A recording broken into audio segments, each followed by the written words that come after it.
Halo, kelas grafik ini.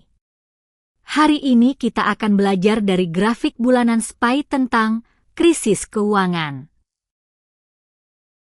Bagi investor, ada 3 krisis besar yang perlu diketahui: Black Monday 1987, krisis keuangan global 2008, dan dampak pandemi 2020.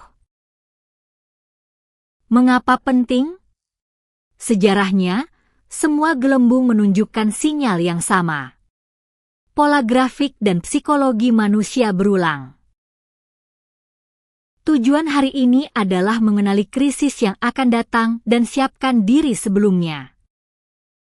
Tolong berikan umpan balik melalui komentar. Belajar bersama-sama agar tidak mengulangi kesalahan yang sama. Grafik bulanan SPY menunjukkan semua penurunan harga yang sama pola. Ada struktur 5 tahap gelembung yang diakui dalam ilmu keuangan. Meskipun tidak semua gelembung mengikuti siklus ini secara tepat, memahami mekanisme umum dapat membantu kita siapkan diri untuk krisis berikutnya. Tahap 1 adalah aktivasi, displacement, teknologi baru, kebijakan, dan regulasi yang lebih longgar muncul. Misalnya, ledakan internet pada tahun 1990-an, kebijakan bunga rendah pada awal tahun 2000-an, dan regulasi yang lebih longgar pada tahun 2010-an terkait cryptocurrency. Tahap 2 adalah peningkatan, boom. Investor yang tertarik dengan kesempatan ini mulai berinvestasi. Bank-bank mulai memberikan pinjaman, dan orang-orang dapat dengan mudah meminjam uang, sehingga harga mulai meningkat dengan cepat. Tahap 3 adalah euforia, tahap yang paling berbahaya. Pada tahap ini, orang-orang hanya berpikir harga akan terus meningkat. Seperti orang yang tidak peduli dengan kenaikan harga mie instan. Tahap 4 adalah tanda-tanda, distress, peringatan mulai muncul. Berita tentang regulasi yang lebih ketat, penemuan kekurangan utang, dan kemungkinan kenaikan suku bunga oleh bank sentral mulai muncul. Tahap 5 adalah penghancuran, revulsion, siklus panik penjualan. Ketika beberapa orang mulai menjual, harga mulai turun, dan orang-orang lain mulai menjual. Ini terus berlanjut hingga mencapai titik terendah. Perhatikan grafik bulanan SPY pada bulan Oktober 1987. Pada bulan itu, 500 mengalami penurunan 22 dalam satu hari saja, rekor penurunan terburuk dalam sejarah. Penyebabnya adalah algoritma otomatis penjualan. Jika harga turun 5, maka jual semua adalah kondisi perintah yang berantai seperti domino. Ketika satu algoritma mulai menjual, harga mulai turun, dan algoritma lain juga mulai menjual. Ini terus berlanjut hingga mencapai titik terendah. Namun, inti dari kisah ini adalah bahwa ekonomi nyata tidak terganggu pada hari itu. Tidak ada penurunan yang signifikan dalam kinerja perusahaan atau indikator ekonomi. Pola sejarah yang berulang adalah ini. Penurunan harga pada hari pertama adalah hanya panik otomatis, sedangkan masalah ekonomi dasar lainnya tidak ada. 2008 sangat berbeda dengan 1987. Grafik bulanan SPY menunjukkan penurunan 57 dalam 2 tahun, bukan penurunan otomatis, melainkan keruntuhan sistem secara keseluruhan. Penyebabnya adalah gelembung kredit.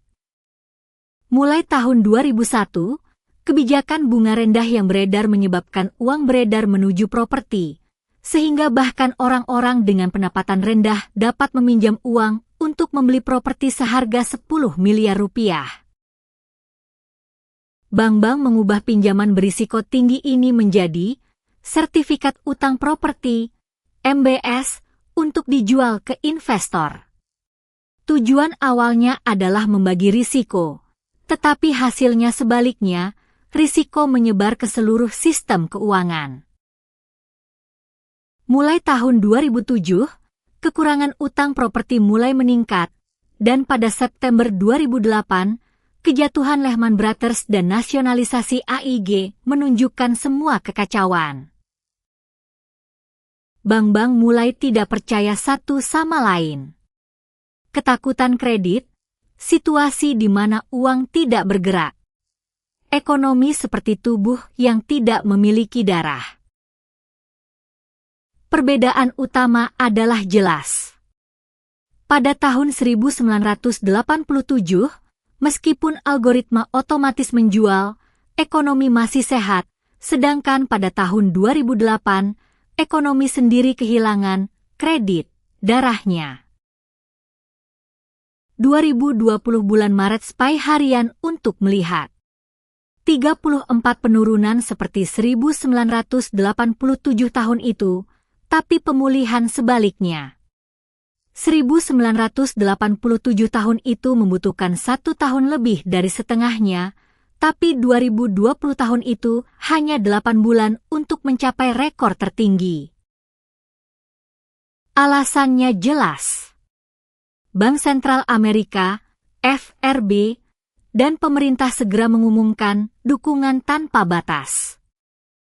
Pendapat mereka adalah, ekonomi sendiri tidak rusak, tapi takutnya yang membuatnya berhenti. Jika kita berikan uang, takutnya akan hilang. Eksekusinya cepat dan berani.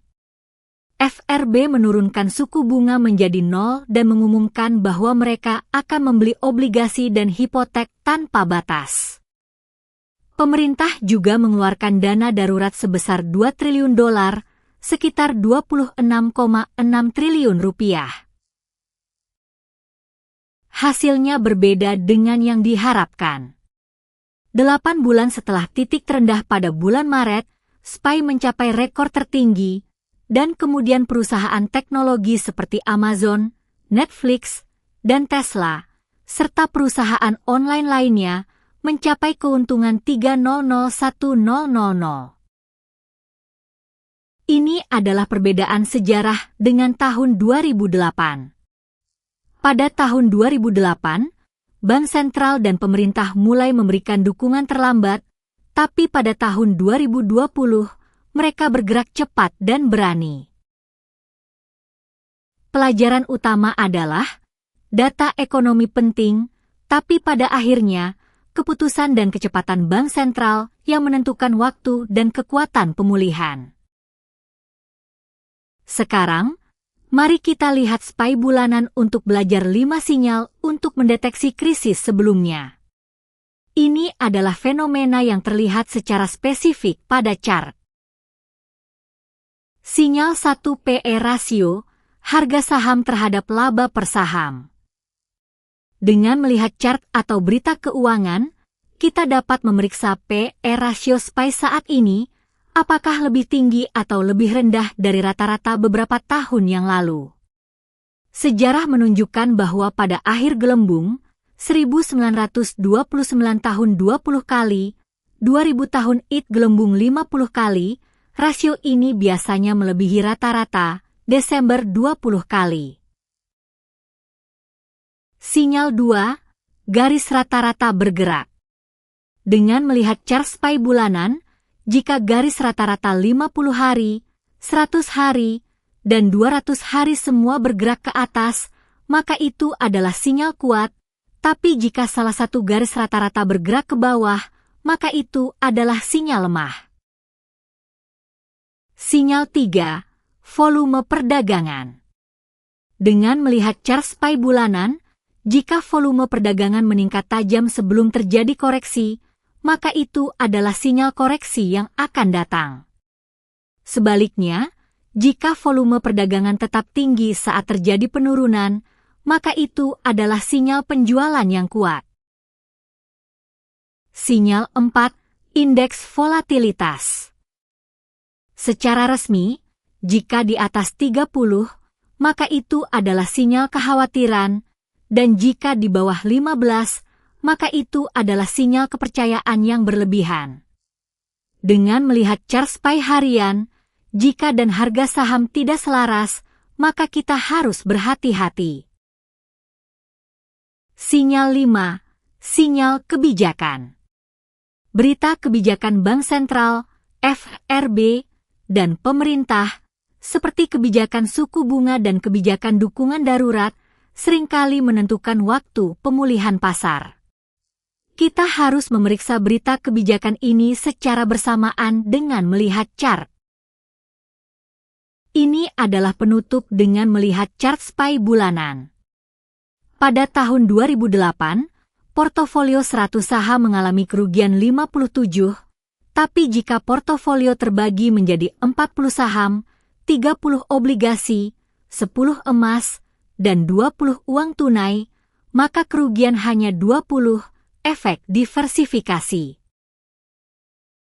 Dengan memegang uang tunai dan obligasi, kita memiliki dua keuntungan.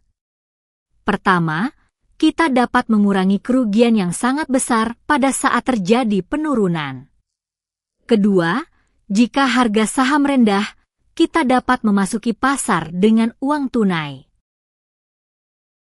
Namun, perlu diingat bahwa rasio ini hanya contoh sejarah pada tahun 2008 dan tidak dapat dianggap sebagai contoh yang sama untuk masa depan.